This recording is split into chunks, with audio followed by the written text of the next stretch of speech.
Erik Ten Hag. Erik Ten Hag. Erik Ten Hag. Erik Ten Hag. Erik Ten Hag. Erik Ten Hag is to stay at the club. With the appointment of Erik Ten Hag as manager in 2022, Manchester United fans, weary from years of underachievement, saw a glimmer of hope. Ten Hag, fresh from his triumphs at Ajax, brought with him a vision for a team that seamlessly blended tactical rigor, youth development, and the flair of European football. The pressing question, however, remains, is Ten Hag truly capable of guiding Manchester United back to the pinnacle of world football, or is he treading a precarious path that could see him become the first managerial casualty of the season? Ten Hag showed up at Manchester United with a track record that got fans and experts all hyped up. His time at Ajax was amazing. He led them to a bunch of domestic titles and even got to the semi-finals of the UEFA Champions League. His coaching style was all about attacking football, teamwork, and giving young players a chance to shine. This was exactly what United needed after years of not knowing what they were doing after Sir Alex Ferguson left. In his first season, Ten Hag proved that he was the real deal. United came in third in the Premier League, won the EFL Cup, and almost won the FA Cup. It looked like the good old days were back at Old Trafford. But football is a funny game, and just because you're successful one season doesn't mean it's going to be smooth sailing the next. Ten Hag's game plan is all about pressing the other team, moving the ball fast, and keeping control of the match. His Manchester United team was starting to show these things with players like Bruno Fernandes and Christian Eriksen helping to connect the midfield to the forwards. Marcus Rashford also did really well under Ten Hag, scoring more goals than ever before. But United have had some problems with being consistent.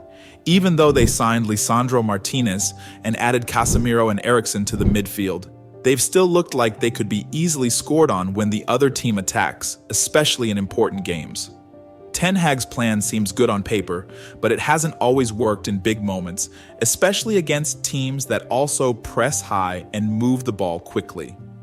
United have also had trouble staying solid in defense. One thing that's been worrying is that the team hasn't been able to play well consistently in important games. Even though they've played well sometimes, they've often lost to the best teams.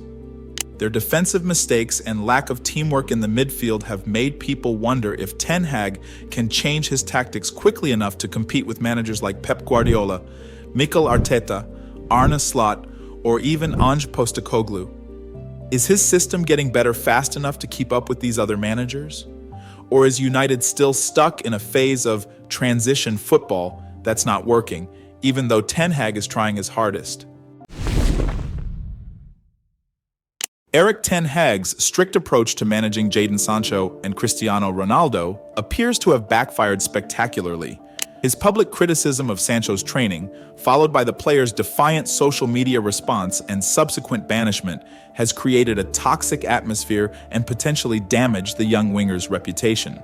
However, Sancho's brilliant stint at Dortmund and now at Chelsea suggests that the problem was not Jadon's lack of discipline in a team environment, but Ten Hag's lack of man management skills.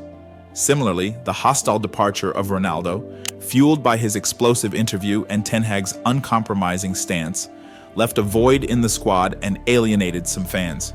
This has arguably destabilized the team, fostering discontent within the dressing room and raising questions about Ten Hag's man management skills, particularly his ability to handle big egos and foster a harmonious environment.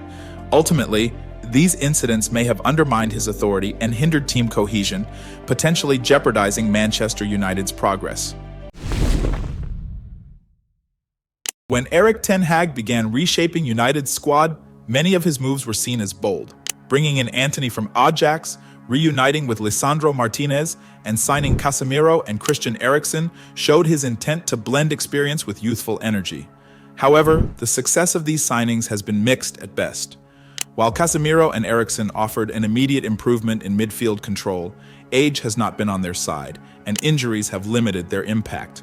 Antony, a player Ten Hag championed, has struggled to justify his hefty price tag, raising questions about the manager's judgment in the transfer market. Younger signings like Rasmus Højlund have shown promise but are still unproven at the highest level. Ten Hag's vision has been to build for the future, but some of his big money moves have backfired. particularly Antony's underwhelming performances and the ongoing reliance on aging players like Casemiro and Eriksen, the transfer market is where Ten Hag's tenure has come under some harsh scrutiny. If high-spending United fail to deliver trophies or a top-4 finish, his decisions in the market will undoubtedly cost him his job. In the post-Ferguson era, Manchester United have not been shy about pulling the trigger when it comes to managerial changes. David Moyes, Louis van Gaal, Jose Mourinho, and Ole Gunnar Solskjaer all saw their tenures end prematurely after poor results. Ten Hag, despite his initial successes, now finds himself under similar pressure. Lately, United's been playing like a bunch of clowns. They lost the league, hanging out in the bottom half of the Premier League. This is not cool for a club like United. The fans are getting super frustrated, and they're starting to complain more and more after every game. United's new CEO, Omar Berrada, has big plans for the club's 150th anniversary in 2028. But Ten Hag's slow progress is making it seem like those plans might not happen. Ten Hag's challenges are not only internal, but external as well. He's facing some of the world's best managers in the Premier League, including Pep Guardiola, who is delivering yet another masterclass with Manchester City, Mikel Arteta's high-flying Arsenal, Enzo Maresca's plethora of youthful talent renaissance at Chelsea, and Arne Slot current successfully rebuilding at Liverpool. To compete with these managers, Ten Hag needs more than just tactical new. He needs consistency, something United have struggled with under his leadership. The competition is fierce, and Ten Hag's United often looks like a work in progress rather than a team ready to challenge for the title.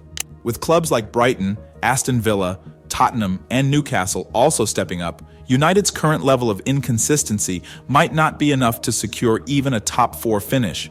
This raises the question, can Ten Hag keep up with the relentless pace of the modern Premier League, or is he fighting a losing battle?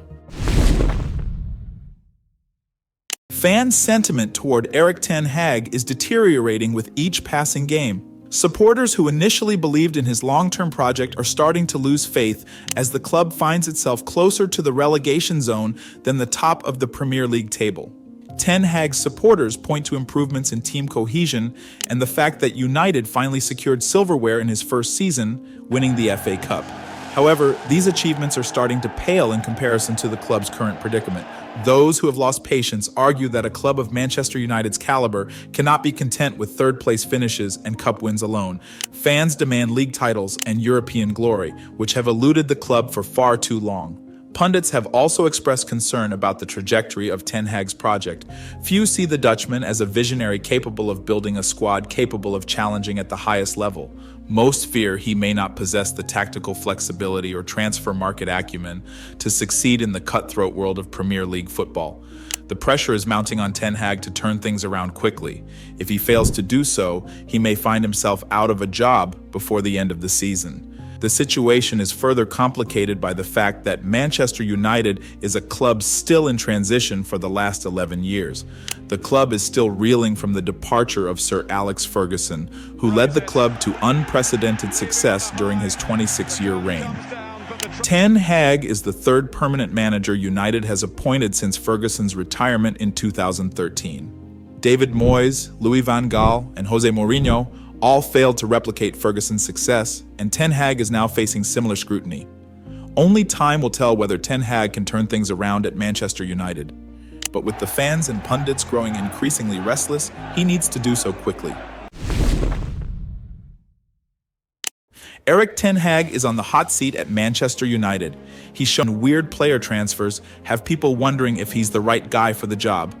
The pressure is only going to grow, and he needs to change things fast. If he doesn't, he might be the next scalp claimed by the ruthless sacking culture of the English Premier League.